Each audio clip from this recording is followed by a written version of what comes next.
we use the term frequently ecosystem.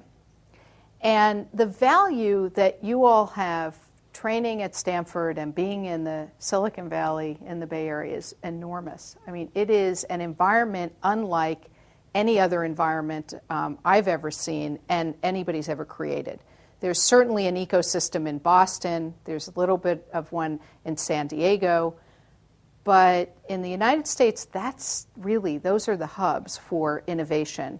And in Europe, they haven't been able to pull this together. China, we're doing a lot of work there. They're starting. India, not really. I mean, it's really unique. And what makes this unique is culture. So the fact that this course exists is a perfect example of the culture of entrepreneurship. You have to have technical expertise in your area. One of the major takeaways for you is if you're thinking about going into a startup company, starting a company on your own, working with somebody, go work in your sweet spot. Work in an area that you understand and you know. Eventually you can branch out, but when you start, work in an area where you have expertise. It's a lot of talent, there's a lot of capital, and that all comes together very nicely in this ecosystem. So I'm going to show you, I thought about changing this talk. I gave this talk, similar talk down in Southern California that is trying to build an ecosystem like Silicon Valley. And they're not there, and there are key elements that are missing. And so I'm going to show you a slide on Northern California and a slide on Southern California. But imagine that you were in Kentucky or you were in New York City tries to do this. And it's just not the same, and you'll get it when I show you the examples. So talent and scale, the slide speaks for itself. What is it? Why are the companies so important? Companies are important because they're training grounds.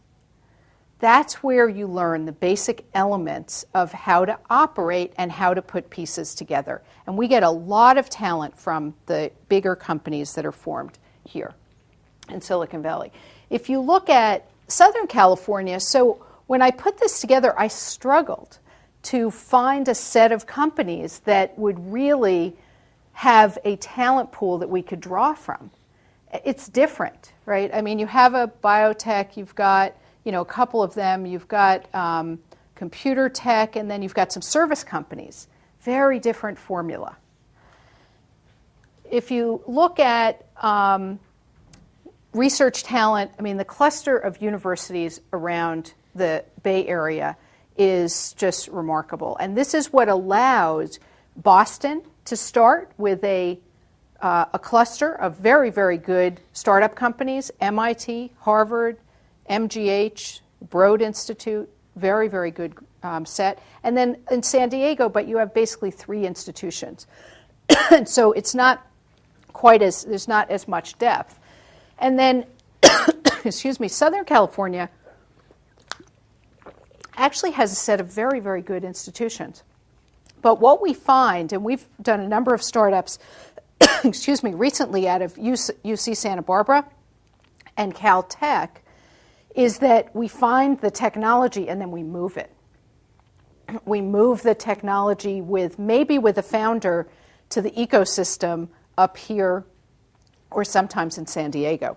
Because if you don't have the talent and the management pool and the banks and the lawyers and everybody else around you, it's very hard to start companies.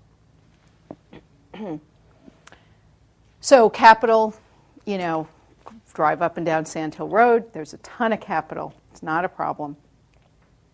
But the other part that's really important are organizations like the Stanford Biodesign Program. We back a lot of companies and ideas, and people are trained to know how to start companies. IDEO is a great kind of incubation center. I know you heard from Mir about starting a device company. His incubator has just spit out multiple companies. Many places do not have that kind of infrastructure. And then serial entrepreneurs, people who can tell you what it's like and how to do it and mentor and guide you. Very, very important components. And in Southern California, again, there's all these questions. There's one VC firm. There are a couple of small firms. Nobody really has put a foothold, a headquarters down there. There are some law firms in LA, but they serve the entertainment business. It's a little bit different when you're supporting starting a film versus, biotech or device company, although the risks are very similar. But there are no incubators. And then the serial entrepreneurs have kind of done one company. It's not multiple companies. So very, very different set of opportunities.